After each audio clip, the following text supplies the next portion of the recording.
After a bad day at work, you decide to hide yourself from the rest of the world. You turn off your phone and your laptop and lock yourself inside the bathroom. You jump out of your meditation when you hear a beeping sound. It's your toothbrush saying, "Data transfer completed." Your robot vacuum knocks at the door. Looks like it must be after you. Robot vacuums make a map of your home to get around and plan cleaning better. They can share this map with other gadgets via Wi-Fi and store them in the cloud. When advertisers get access to those maps, they can get an idea of your home size, your income level, and lifestyle to send the right ads your way. Vacuums don't have microphones, but their navigation systems can be repurposed to listen to your conversations. They map the room with a laser beam directed at objects. Sound waves affect that light. If you collect that data, you can convert it back into sound waves and identify what someone said. Headphones and microphones are based on the same idea. Headphones turn electrical signals into sound, and microphones turn sound into electrical signals. If you plug your headphones into the microphone jack, they'll work as a microphone. Bad guys learn to do it remotely without your consent. There's malware that retasks your computer output channel into input channel. It can record sounds from across the room even when the headphones are in their jack and the microphone is turned off and disconnected from the computer. Then it compresses the audio and sends it over the internet.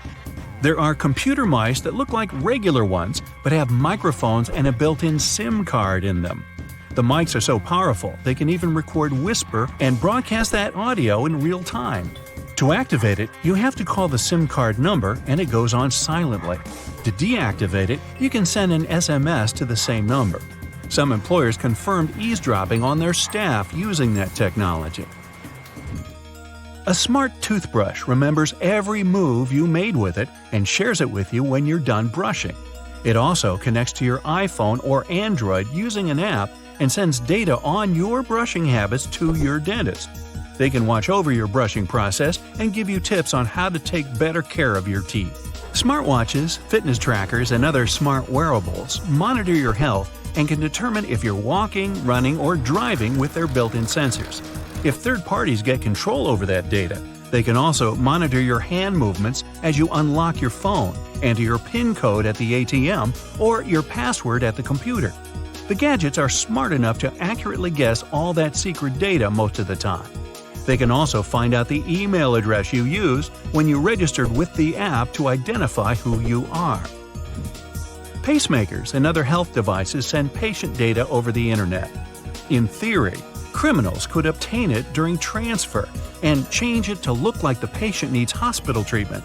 That would make them leave their home, and bad guys could take advantage of the situation. Smart toys that have cameras and microphones in them can record videos and sounds and send them to the toy maker. To keep prices on smart toys lower, they don't add expensive security mechanisms to protect that data. If cybercriminals get a hold of it, they can steal pictures, videos, or audio, and even identify GPS coordinates of the house. LED lights equipped with sensors and connected to video cameras can watch over and listen to conversations over a large distance. This technology was used at one large airport for security and comfort reasons. Cybercriminals went further and learned to use ordinary light bulbs for eavesdropping on conversations. To do it, they need a clean line of sight between a powerful telescope and the bulb of the right thickness. It won't work if you have drapes on your window. When you're talking or listening to music, there are changes in air pressure on the surface of the bulb and it's shaking a bit.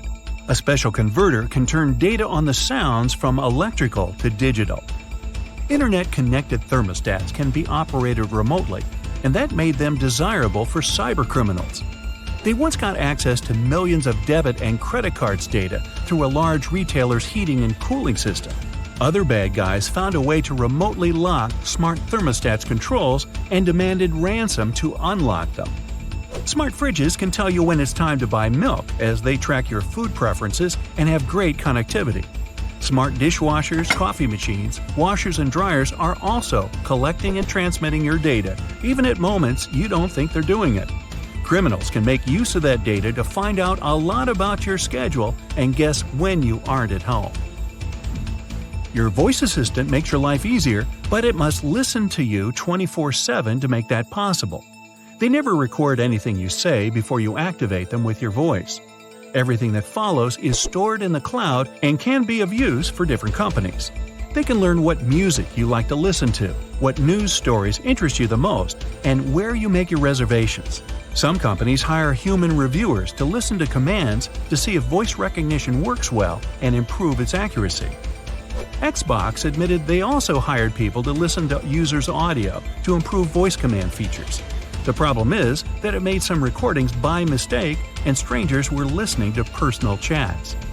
Home security cameras can take videos, pictures, and audio recording and upload them to the cloud without you even knowing. Manufacturers say it's done to improve object recognition. You can get access to that camera footage remotely using an app. There are programs that can guess a CCTV password and forward the video stream to a third-party computer. They can also get control over the camera and disable any signs of monitoring, like red light, so it seems inactive. Almost every car has an event data recorder that tracks information on its location, average speed, road condition, and even your preferred route. Your computer on wheels constantly streams that data to its manufacturer. They use it to try to prevent accidents and make other improvements. It's not clear who owns all that car-related information, so in theory, it could end up at a third party. Smart TVs run an operating system just like computers and also have a file system, cameras for video face recognition, and a microphone. They are always connected to the internet, and if cyber criminals get access to a TV, that can change certain settings and record audio even when the TV is off. They could also watch you through the camera and use the smart gadget to move to other devices on the same network, like your laptop. Well, I'm totally creeped out, so what can we do about it? You can disable automatic content recognition to stop your TV from giving you viewing recommendations and limit voice activation function for a safer experience. You'll find that option in General or Advanced settings under Viewing Information or Viewing Data. You can also disconnect it from the cloud altogether. Always change default passwords and usernames on new devices to secure your network. Make up a new password for every gadget every now and then. You can also split your modem and use one Wi-Fi signal for laptops, iPads, and the like, and the other for security cameras. Don't forget to turn off the Wi-Fi router when you leave the house to minimize the risk of a digital intrusion. Whenever possible, enable two-step authentication that demands physical access to the device to log in. Always install software updates as soon as the gadget manufacturer offers you to do it. Updates have patches for detected vulnerability issues. Cover your laptop camera with a dark-colored tape when you aren't using it. Delete your conversations with a voice assistant.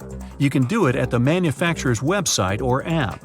Another option is to activate the Delete by Voice function in Settings. Then you'll be able to tell the assistant to delete what you just said or your last conversations.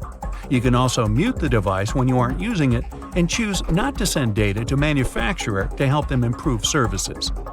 If you have a thermostat that connects to your voice assistant, tap the microphone icon on its screen and set voice control to off. You won't be able to activate it remotely, and it won't be able to listen to wake words and send your audio anywhere. Okay, have a nice day. Fitness trackers and fancy smartwatches are fine for monitoring your heart rate and even the miles you cover on a run. They're not so good at measuring the number of calories you've burned, though. A 2017 study from the Stanford University School of Medicine showed that fitness trackers and smartwatches have error margins of less than 5% when it comes to measuring heart rates. That's pretty good, so you can be confident in whatever reading you're getting. The problem is with the devices measuring energy expenditure accurately or calories burned. Even the best was off by an average of 27%. The worst was off by a crazy 93%. That means they're very unreliable and shouldn't be trusted. Fitness trackers don't work well for measuring calories because we all have different heights, weights, diets, and many other things. That means we all burn calories at completely different rates. The trackers are often programmed with a preset average height and weight. So, if you're going to use one, take it with a grain of salt, unless you're trying to reduce your sodium intake. Sunscreens have only one job to do, and that's protecting us from the harmful ultraviolet rays. In 2017, though, a study found that many popular brands failed to protect at all, with only 1 in 4 working. Most sunscreens didn't protect users from ultraviolet A and B rays at all. Some manufacturers also claimed that these products had an SPF of over 50, which sounds very high quality, but the actual SPF was much lower than that. The misleading labeling means we aren't as protected as we think when we're at the beach. So when you're out shopping for sunscreen, make sure you look at the ingredients and apply more than you think you should. Ooh, sports drinks, an essential item for anyone working out. These bright-colored drinks are filled with electrolytes that will increase your performance and rehydrate you fast. The problem is, we're not all athletes, so most people would be better if they just drink water instead. Sports drinks are made up of water with some minerals and lots of sugar, coloring, and flavor. Those minerals are electrolytes, which can help our bodies go longer. Your exercise habits, the duration, and the intensity of your training all come into whether you really need that extra boost.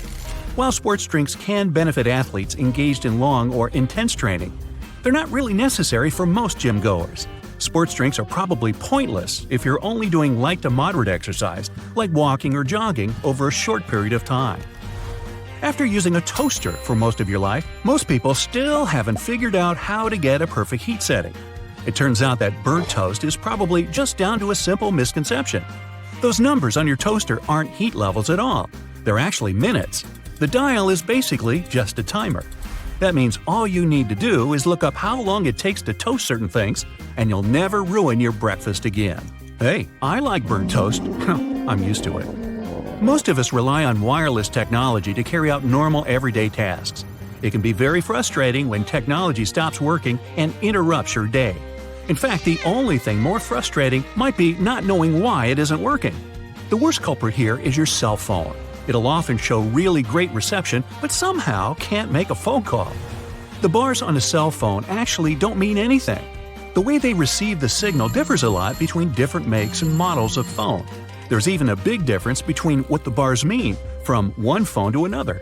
Meanwhile, watching a progress bar showing the percentage of time left to complete a download on our phones or PC can be tedious. Sometimes they just seem to be stuck doing nothing. Bad news, they don't really work. At least not in the way we think. The system updates the progress bar when certain milestones are reached. A progress bar at 50% doesn't mean half the file has been downloaded. Almost all the files could have been downloaded. The point of them is to give you something visual to look at. Progress bars aren't accurate because downloads and transfers have too many variables beyond the system's control. Internet speeds and network availability are the coordinators of how quickly a download will complete, while your computer's hard drive determines how fast things process and information gets put in the right files. It's probably best to make a coffee or set things up to download while you're in bed, instead of constantly checking up on an incorrect progress bar. Elsewhere, stopping at a crosswalk and pressing the button hoping the walk signal will come up might just be a waste of your time. It turns out that all that button pushing could be for nothing. Some crosswalk buttons need to be pressed, but others don't do anything at all. The crossing symbol will just light up whenever it wants to. Some crosswalks even switch between needing and not needing a button press, depending on the time of day. That said, it can be difficult for all of us pedestrians to determine whether a crosswalk button works or not. When in doubt, just push the button anyway. You don't want to stand around waiting for no reason. With more people going into the water and sharks, living in the water, the fear of bumping into a not-so-friendly shark is ever increasing. This shared water space has pushed many companies to try to create shark repellents. This sounds like a good idea that should help keep both people and sharks more safe. Companies have tried everything – sprays, wetsuits, magnets, wax, and even electronic devices to repel the scary fish. The bad news is none of these products are confirmed to actually work. One in particular makes the sound of an orca. Sharks aren't too fond of being in the same area as them, but does pretending you're an orca stop a shark from biting you? If you feel safer using them, then go right ahead. But if you're looking for a shark deterrent that's 100% effective, it's just not available. Psst, here's what actually works. Stay out of the water. Rushing into an elevator and repeatedly pushing the closed door button in the US is basically a huge waste of time unless you've got the special trick. In 1990, the U.S. passed a Disabilities Act for elevators, which meant that elevators had to ensure that someone with a disability had time to get inside one. If you're on crutches, use a cane, or travel in a wheelchair, you don't have to worry about someone accidentally closing the elevator doors before you've had a chance to pass through them. There's one important loophole to this. If you're an emergency or maintenance worker, you'll have access to keys and codes that make that button operational. This is just another example of a placebo button you're invited to push, just to make you feel like you've done something. That impatient finger poking isn't doing anything. Getting a bit warm or cold in the office? Better adjust that thermostat. Unfortunately, in the vast majority of office buildings, the system controls are kept inside air ducts, not on the wall. Technicians install dummy thermostats to give workers the illusion that they're dramatically changing the air conditioning or heat. Some are set to change 1 or 2 degrees, but they're often not connected to anything at all. Dummy thermostats came about around the 1960s. As heating prices rose, building leases often required employers to stay within specific temperatures. Faced with this problem, fake thermostats became the new rage for businesses. They offer people some feeling of control while keeping the temperature in the right range. Now, ever come across some premium PC cleaning software that promises to clean your PC and make it go as fast as when you purchased it? Yeah! These third-party PC cleaners are often made to seem like they really work, but they usually don't do much of anything at all. They'll detect non-problems and list them as problems. The worst example of this is when they list browser cookies and temporary files as having an effect on the computer's speed, when they don't. It's better to stick to the operating system's built-in cleaner. It'll work fine if you ever need to clean your computer and save you having to splash out on one that does pretty much the same thing. Well, that's all I got. Time to burn some toast. Okay, so right after being processed, plastic water bottles aren't the size you buy at the store.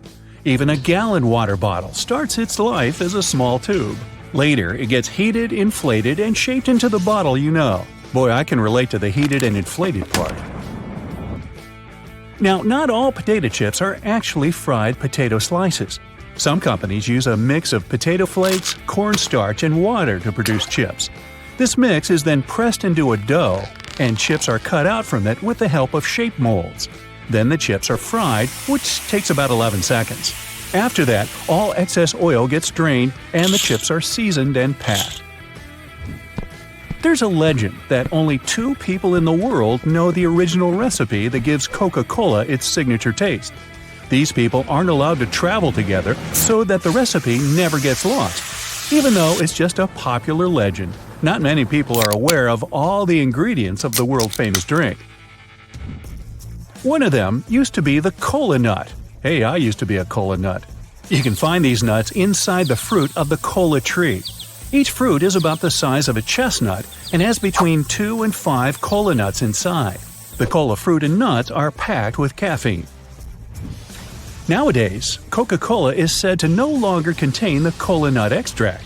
It's rumored to have been replaced with artificial flavoring. But since the drink's recipe is such a closely guarded secret, no one knows for sure. Hey, maybe we can ask Pepsi. These days, it's quite simple to make a mirror.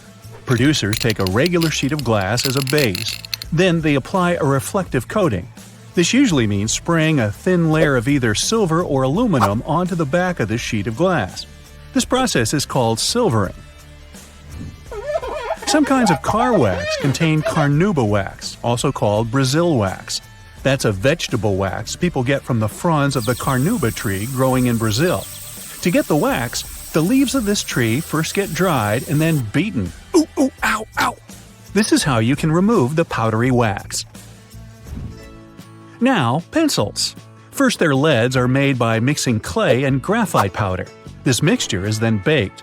After that, pencil bodies are made. If they're wooden, the material should be chosen carefully. It should be soft enough to sharpen, but tough enough not to break. When the pre-cut sections are delivered to the factory, they have grooves cut in them. These grooves will later accommodate the leads. Then special glue is added. This way the leads will stay in place. Next, every second section is sent to a special conveyor, and the leads are placed in the grooves. Then another section is glued to the one filled with leads. We get a large multi-pencil sandwich. Sandwich, I'm getting hungry. The two parts of this sandwich get compressed and cut lengthwise. Then they're shaped and form separate pencils. Lava lamps were invented in the middle of the 20th century. The magic happening inside is due to the right amount and type of ingredients. Two of them are oil and paraffin wax. The oil helps the wax heat up, and once it's heated, it starts rising up slowly. Once the blob reaches the surface, it cools down and sinks back to the bottom. Now, nutmeg is a strongly flavored spice used in many cuisines all over the globe. Despite its name, nutmeg isn't a nut. It's technically a seed native to the Spice Islands and East Indies tropical islands. Nutmeg grows on trees, and the seed itself is sealed in a shell. Once it's ripe, the outer shell cracks open. Chocolate comes from the cacao tree, which is native to the Amazon. These trees also grow in Central and South America and some other tropical climates in Africa and Asia. The seeds of the cacao tree are very bitter. They have to be fermented to develop the flavor you're used to. After this process, the beans get dried, cleaned, and roasted. The shell is removed, and crumbled bits of dried cocoa beans are ground to cocoa mass. This mass is then used in the production of all kinds of chocolatey things.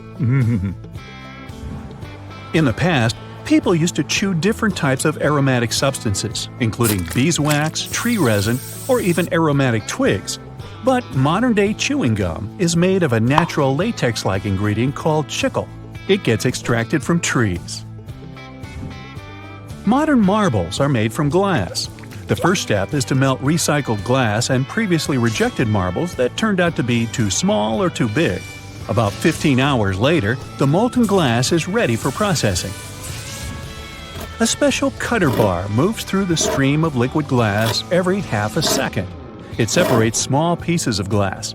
They're future marbles called slugs. The faster the cutter bar moves, the smaller the marbles are. After that, the still hot slugs are sent through several constantly rotating metal rollers. They keep the slugs apart and also cool them. These ridged rollers also give the marbles their spherical shape. As for the marble's final coloring, it's determined already at the melting stage. That's when the air passes the coloring through the glass. You can find springs everywhere, from tools, electronics, and toys to pens and mattresses. They come in different forms, for example, torsion, wire, extension, or compression springs. When a spring is made, a steel cord is passed to a dereeler. How thick this cord is depends on what kind of spring we need. The dereeler unwinds the roll and sends the cord to a computer-controlled forming machine. That's where the cord gets coiled to the needed length and cut into pieces.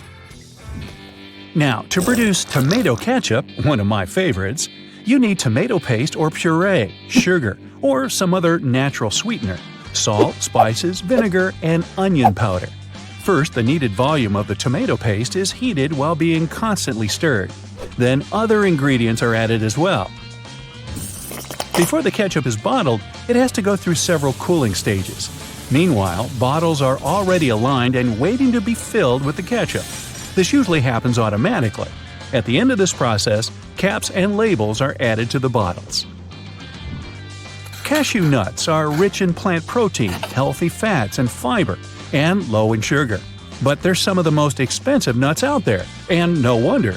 The cashew tree, native to tropical regions of Brazil, produces a long stalk called a cashew apple. It resembles a small pear. Well then, why don't they just call it a cashew pear? Anyway, at the end of this stalk, there's a kidney-shaped nut. It's protected by a double shell that contains a poisonous oily substance. It's the main reason cashews aren't sold in their shells like peanuts or pistachios. Cashews need to be dried and roasted first. This removes the toxins and makes the shell brittle and much easier to remove. Nail polish, as we know it today, is a rather modern invention. It became popular at the beginning of the 20th century. Different companies use different kinds of chemicals and ingredients to produce nail polish. But one of these ingredients is always the same: nitrocellulose. This substance is actually liquid, but it gets mixed with plasticizers. They make nail polish more flexible and allow you to wear it longer. The process of creating ice cream sandwiches is pretty simple. First, ice cream gets whipped. It's done to add some air. The resulting substance is then sent to the next part of the assembly. There, 2 lines of wafers are already sandwiched together, and ice cream is simultaneously injected between them. It happens so quickly that more than 100 ice cream sandwiches can be made in a minute. How many can I eat in a minute? There are all kinds of plastic brooms out there, but there's one type that's made from recycled plastic bottles. With people buying 1 million plastic bottles all over the world, it's a cool way to reuse plastic. Tires production is a multi-step process. Tires are made from more than 15 main ingredients. Among them, there's synthetic and natural rubber, carbon black pigment, and chemical additives. Giant mixers stir these ingredients under high pressure and temperature. The final result is almost always thin rubber gum. It gets rolled into sheets. After that, tires get assembled on a special machine. Different kinds of cloth, rubber, and metal are used for the production of a tire. Finally, the tire gets cured in a special press under more than 300 degrees of heat and high pressure. This process lasts for 12 to 15 minutes. When they make darts, the flight shafts are produced first. 10-foot-long aluminum rods are put into a special machine. It has a few cutting tools that work from several angles at the same time. The rod turns into shafts. There are threads cut into each flight shaft so that it can be later attached to the dart barrel. That's the part you hold and fling. On the other end, a cross saw makes slots for the arrow flights. At the same time, brass rods turn into the barrels on another machine. Grooves are cut into the barrel surface. This makes them easier to hold. And finally, they produce a dart point. It's done with the help of a hydraulic press. It forces pointed steel into the hollow part of the barrel, and darts all there is about how they make darts. We all spend about 30 minutes in the bathroom every day. But just because we use a lot of personal care items to make sure we look and feel our best, doesn't mean these things should be stored in the bathroom. To start off, that includes bar soap. Keeping your soap near the direct stream of your shower can shorten its shelf life. Water will break your bar soap down, and the residue will build up in your bath. The best way to store your soap is to keep it on a soap dish with holes that let it dry outside of the shower. Razors. Shower steam and the buildup of humidity can rust the blades, which, in turn, can damage your skin. Even if you properly clean and dry it off after using, storing it in a humid bathroom environment will shorten the lifespan of your razor. Towels. Keeping your used damp towels in the bathroom can be a recipe for grossness. Warmth and humidity make bathrooms the perfect breeding ground for bacteria, and towels will pick up germs that will later transfer to our skin. Ideally, you should wash your towels after 3 uses and allow them to dry completely before they're used again. Your bathrobe. Much like bath towels, damp robes can harbor germs and bacteria, and humidity can give them an unpleasant smell. If you're putting on a damp bathrobe right after showering, you can consider your shower pretty much pointless. Instead of keeping your bathrobe on a hook in your bathroom, hang it in a place where it can air dry. Your phone. It's not the best idea to use your phone while on the toilet, and taking your phone into the bathroom isn't safe either. Scrolling through your feed while soaking in the tub may be dangerous. And if you need your tunes while you shower, don't keep your phone on the counter. The steam from the shower can get inside and ruin its internal parts. If you just can't go without music while scrubbing down, it's worth investing in a waterproof speaker. Face creams. When your skin cream isn't tightly closed or sealed, the damp air in the bathroom can encourage bacteria to grow. Those bacteria can cause skin irritation and ruin your complexion. Plus, every time you take a hot shower, the heat can cause the ingredients to separate. The perfect place to store your skincare products is a dry drawer outside of the bathroom or in the fridge. That's why they call it cold cream. Makeup brushes.